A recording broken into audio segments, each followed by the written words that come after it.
I'm a little teapot, short and stout. Here is my handle, here is my spout.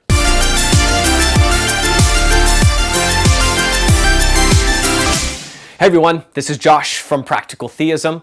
Today I want to talk about something that I think plagues the church today. It's this idea of contributors versus complainers. I'm talking about those people at church, you know, the negative Nancys, the Debbie Downers. You might know some. They're probably sitting right next to you as you watch this video. Think about it. We have so many people who sit there and will critique and complain because they want something to be different, but then they don't do anything about it. I used to be this way too. It was this idea of like, you know what? I go to church and I'm not being fed. Man, that music is terrible. Why don't they do something about that?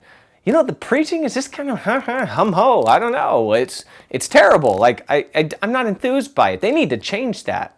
We get in this mindset of just pointing the finger at every other person other than ourselves and thinking about what we can do to actually fix the situation or help with the situation. Some other critiques are like, well, the church is just not welcoming enough. You know, there's no community. I want community. I want connection, interaction, which makes sense. But nobody is inviting me. You know, one of the number one reasons why people leave churches isn't because of doctrinal statements. It's because they just aren't welcomed enough. That's the issue right there, is the complainers, the people that are playing the victim card, pointing the finger at everybody else. They need to fix it. They need to do this. They need to do that. Here's the reality. Wake up call, everyone. You have been endowed with gifts, with talents, with things that God has given you for the purpose of furthering His kingdom and bringing Him glory. Think about all the talents that you're good at. What are you stellar? Are you a stellar cook? Are you a stellar photographer, videographer? Are you a stellar singer?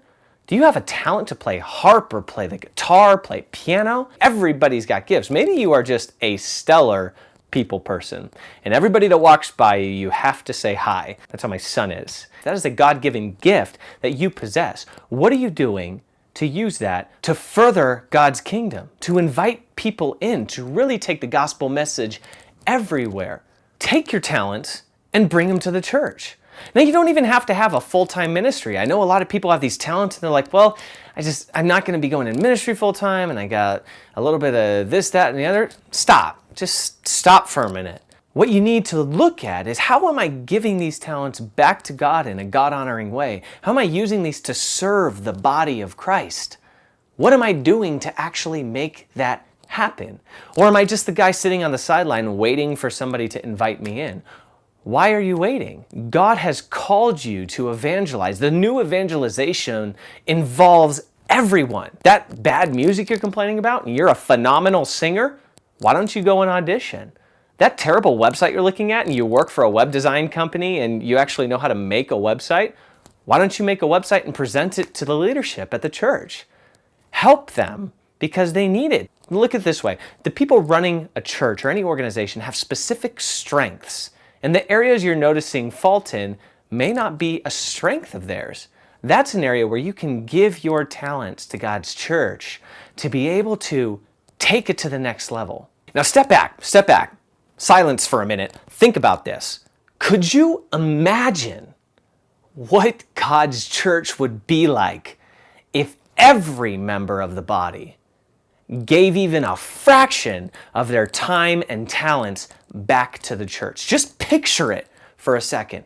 In the church, we have some of the most talented individuals in the world in all areas of life.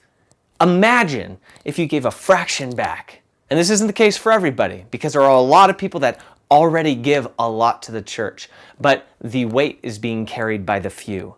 If you were to lighten that burden and give even a fraction, a little bit more time, a little bit more energy, you can move mountains with that. You will literally help revolutionize the world.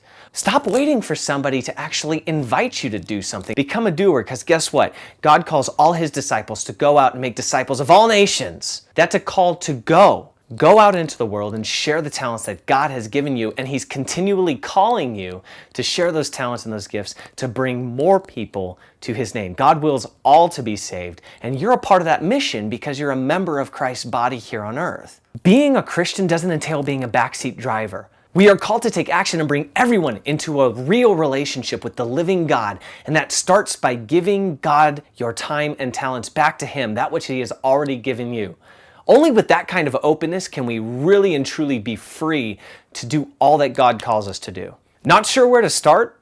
Get a hold of your pastor, get a hold of the front office, see where there's a need, see where your talents can actually be best utilized. Share your talents with people. Start asking them where they think your talents might be a best fit in the church, so that way they can direct you to the right ministry. And by taking that extra step to love your neighbor, by sharing the gifts that God has given you, you might inspire them to share the gifts God has given them. And they can inspire the next person and the next person and the next person. And before you know it, you have a multitude of people sharing and giving their gifts back to the church and back to God Himself. From all of us here at Practical Theism, we'll catch you next time.